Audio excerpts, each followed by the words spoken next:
भावना ये है कि किस तरह से दिल्ली को नीचे लगाया जाए, किस तरह से अपमानित किया जाए, किस तरह से अशोक स्तंभ जो हमारा नेशनल प्रतीक है उसका अपमान करने का प्रयास हुआ है।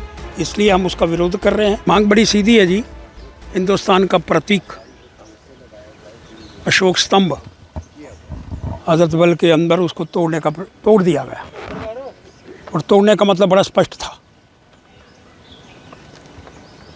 कि वो मूर्ति है, वो हजरत बल के अंदर जा नहीं सकती। अशोक स्तंभ एक मूर्ति है, वो हमारे सिर का ताज है, हमारी आन है, हमारी शान है, और उसको मूर्ति कहने का प्रयास। दिल्ली जो मूर्ति को चलाने वाले लोग, जो अशोक चिन्ह को चलाने वाले लोग, मानने वाले लोग, उनके पैसे वहाँ लग सकते हैं दरगाह के अंदर। और पैसे का मतलब उस 500 के नोट के ऊपर भी अशोक स्तंभ की फ़ोटो है, आधार कार्ड के ऊपर भी फ़ोटो है। तो क्या जो दरगाह के अंदर जाते हैं जेब के अंदर पैसे होते हैं? तो मैं इस सारे विषय के अंदर बड़ा स्पष्ट कर रहा हूँ, भावना वो नहीं है। भावना उग्रवाद को कैसे जन्म दिया जाए, भावना ये है कि किस तरह से दिल्ली को नीचे लगाया जाए, किस तरह से अपमानित किया जाए, किस तरह से अशोक स्तंभ जो हमारा नेशनल प्रतीक है उसका अपमान करने का प्रयास हुआ है। इसलिए हम उसका विरोध कर रहे हैं। और जो भी लोग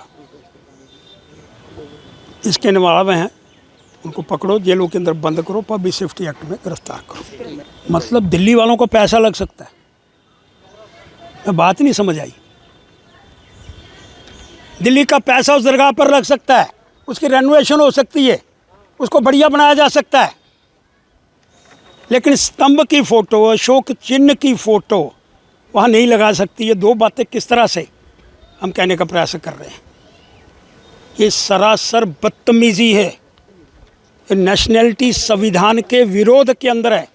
इसलिए मैं मांग करना चाहता हूँ, ये सारी बातें देशद्रोही बातें हैं, और अशोक स्तंभ का अपमान हिंदुस्तान बर्दाश्त नहीं करेगा।